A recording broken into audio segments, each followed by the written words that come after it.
Gas करो stock market में सबसे ज़्यादा लॉसेस क्यों होते हैं, क्या रीज़न क्या है? क्या आपको लगता है कि जिसको लॉसेस होते हैं उसके पास स्टॉक मार्केट की एक्सपीरियंस नहीं है, या उसको फाइनेंशियल्स नहीं पढ़ने आते, कंपनी के जो भी नंबर्स हैं वहाँ पर वो वीक होते हैं इसलिए उनको लॉसेस हो जाते हैं, या फिर वो इमोशनली इस चीज़ को हैंडल नहीं कर पाते?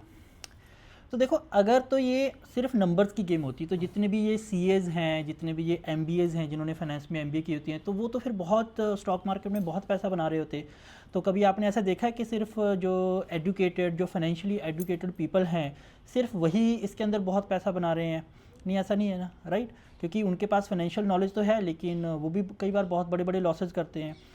तो क्या आपको लगता है कि जो स्टॉक मार्केट का एक्सपीरियंस है वो लोगों को स्टॉक मार्केट में मतलब वो बनाता है, स्ट्रांग बनाता है, जहाँ पर वो पैसा बना पाते हैं?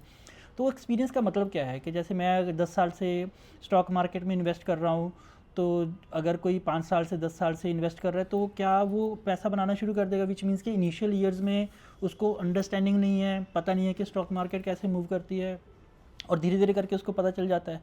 या फिर ये एक इमोशनल स्टेबिलिटी है कि जैसे स्टॉक अप जाते हैं तो हमारे इमोशन चेंज हो जाते हैं, जब जैसी स्टॉक मार्केट डाउन जाती है तो हमारे इमोशन चेंज हो जाते हैं।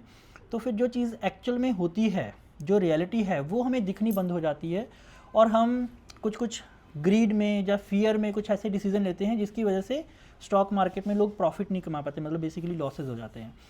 तो यार एक्चुअल रीज़न ना यही है कि हमें ना इमोशनली स्टेबल रहना है when we are investing in stock market. तो अगर आपने अच्छे स्टॉक्स को चूज़ कर लिया है, आपको पता है कि ये अच्छे स्टॉक्स हैं, है ना, बैंकिंग सेक्टर है या फिर आईटी सेक्टर है, ऑटो सेक्टर है, तो सेक्टर वाइज आपने अच्छे अच्छे स्टॉक्स जो हैं वहाँ से निकाल के उनको उनके अंदर इन्वेस्ट कर दिया है।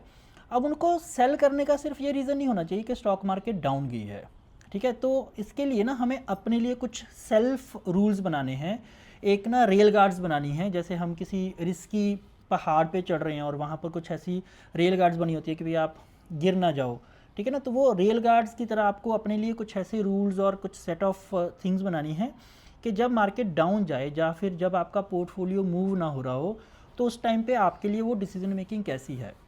तो it's all about emotions, it's all about कि जब वहाँ पर बहुत क्योस चल रहा होगा, जब मार्केट डाउन चल रही होगी, तो आप उस टाइम पे कैसे अपने आप को हैंडल करोगे। मैं ऐसा नहीं कह रहा कि जिस स्टॉक में इन्वेस्ट कर दिया बस उसी के होके बैठ जाओ। अगर वो स्टॉक आपको रियलाइज़ होता है कि गलत स्टॉक आपने पिक कर लिया, तो उसमें से एग्जिट भी लेना ज़रूरी है, लॉस बुक करना भी ज़रूरी है, लेकिन वो ना इमोशन ड्रिवन नहीं होना चाहिए। वो बहुत एक मतलब एक अच्छे एनालिसिस ड्रिवन, और उसके अंदर कुछ फंडामेंटली कुछ ऐसे रीज़न होने चाहिए जो आपको समझ में आना चाहिए कि कंपनी जिस तरह से आप सोच रहे थे परफॉर्म करेगी, या जिस तरह से आप सोच रहे थे कंपनी आगे डिसीज़न लेगी, उस टाइप से वो नहीं कर रही, और या फिर कुछ मेजर ग्लोबल लेवल पे कुछ ऐसे चेंजेस हुए हैं जिसकी वजह से वो इंडस्ट्री या फिर वो पूरा का पूरा सेगमेंट परफॉर्म नहीं कर रहा। तो वहाँ पर जाके आपके डिसीजन चेंज हो सकता है, मतलब आपने एग्जिट लिया नॉट जस्ट बिकॉज ऑफ वो इमोशनल जो इंस्टेबिलिटी है। तो अभी पास्ट में हुआ था, मार्केट बहुत डाउन जा रही थी, कंटिन्यूसली मार्केट डाउन जा रही थी, तो मेरा ना सारा पैसा एकदम से इन्वेस्ट नहीं रहता। तो लेट्स से कि अगर मुझे 1 लाख इन्वेस्ट करना है, तो 1 लाख मैं पूरा का पूरा ऐसे इन्वेस्ट नहीं करूँगा। तो स्टार्टिंग में मैं 50,000 इन्वेस्ट करूँगा, और 50,000 मेरे पास ना ऐसे कैश या फिर एफडी में वहाँ पर रहेगा। उसकी एलोकेशन मुझे स्टॉक में ही करनी है, लेकिन इमीडिएटली मैं उसको नहीं करता। तो जैसे स्टॉक मार्केट डाउन गई, 10-15% डाउन गई, तो वो जो मेरे पास बफर है, बफर मनी है, उसका एक पोर्शन उठा के फिर से मैं उसमें इन्वेस्ट कर दूंगा। लेट्स से कि मार्केट डाउन गई, तो फिर रादर देन पैनिक में आके उस अपने स्टॉक को सेल करना, मैं उसके अंदर और इन्वेस्ट करूंगा। इन्वेस्ट कहाँ करूंगा? जो अच्छे स्टॉक्स हैं, जो मुझे पता है कि अच्छे स्टॉक्स हैं, ठीक है ना, फंडामेंटली जस्ट मार्केट डाउन गई है इसलिए वो भी डाउन गए हैं।